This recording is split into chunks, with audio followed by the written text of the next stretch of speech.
What's up, guys? Welcome to my channel. How you guys doing? This is actually a brand new day. Hope you're having a nice time. I love this movie because it's actually a complex story. It's a story where my name is actually related to such a story because people feel like I'm such a person because of my name. So I've been, I grew up where they use me as example in Yoruba class where they tell me that I'm a rebranded human being and all that. But let's get back into the story and let's see how it is. Is she there's a lady that happens to wants to wed, but she has been in a past relationship with a female, and that female happens to be Wunmi Toriola. Wunmi Toriola actually loves her, but she's Wunmi Toriola's wife. Like let's put it like that.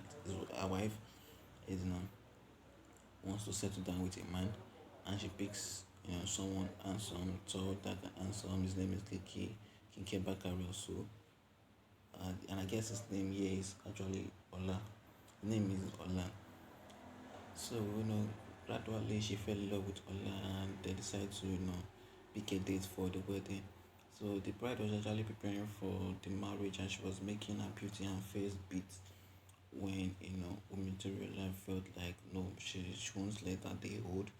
So she went ahead to cast a spell, and the junior sister start having bad thoughts, and she wants to either start her senior sister or that. Then she left the whole thought, and it went like that. And the groom was preparing with his friends. They were getting late for the marriage. Then they were arguing. No, he said doesn't want to go because he doesn't feel like going for the marriage anymore. He's not interested in the marriage. Not like he's not interested in marriage, but he's not interested in going. Someone that has prepared. The both families are already waiting. Then complain about the weirdest. He said he doesn't have cap to use for his where he's giving flimsy excuses. His friends said they're gonna give him their own cap, and they should not worry. They should proceed with going. Then it started to kickstart the vehicle, and the vehicle was not moving. The vehicle was not moving. The vehicle was having problem, but there was a stagnant or awaiting car opposite them that they didn't notice, but that person was actually you know um, noticing them. Vomitoria was inside the vehicle alongside with a young boy. That boy came outside and he went to meet them, saying that he's a mechanic and he believes he can help them. They should open the bonnet for him. He said no, he doesn't need them to open the bonnet. That he will actually check it from under the vehicle, and he puts it under the vehicle, acting or cool and that. But they told him that can he proceed, and he said no, that he can't proceed for that moment, that he wanted to go and get his tools, that he never brought his tools, and he left. Then when Toriola casted a spell on the husband because he felt that the husband is the one injuring from the love of her life. That you know they have shown a lot of scenes where Toriola is actually taking care of a baby that they had together. That shows that she gave birth to a son for Damilola. She left a son with Damilola, and she wants to move on.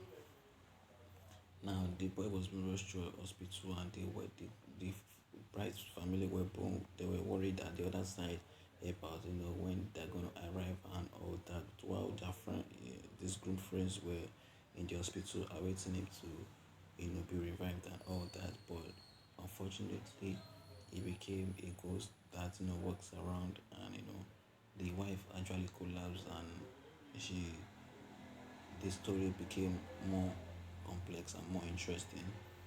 Then the bride was being taken care of by a man that came around when no one was at the hospital.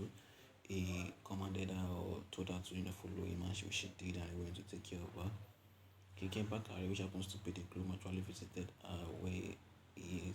They talked for a moment before he was able to reveal himself that okay, this was, and he told her that she should not worry, she should not be afraid. That was gonna move to the city with you know, based on agreement that I can't go with his normal face. He has to go with a new face, and just not that the scene now became only one person. The scene now became two people. She started dating two faces. She went to meet her family with the new face, and they introduced themselves. He told the mom that the new person was she should thank the new person. that the person assisted her, to recreate herself and all that. Then, they went into her room and she complained about the face that she's not used to that face because that was not the face she fell in love with and wants to marry. Then, Kiki Bakare became himself again and she was so glad to see him once more. And they moved in into the apartment where they will stay alone and, nobody will know the truth behind their marriage. Then, they became two, then she's dating in same house. One will be the husband and two one will be the husband outside. The husband outside is the new face that she has already started showing people. And the husband at home will be the face that, she fell in love with, which later died. Toriola is worried that Kiki Bakare is still alive because she felt that she did it and she did it well and she shouldn't see any obstacle henceforth. But this bride sister came around and she was being offered things to eat and all that. But all of a sudden she brought out something to smoke and being a ghost, you shouldn't perceive such substance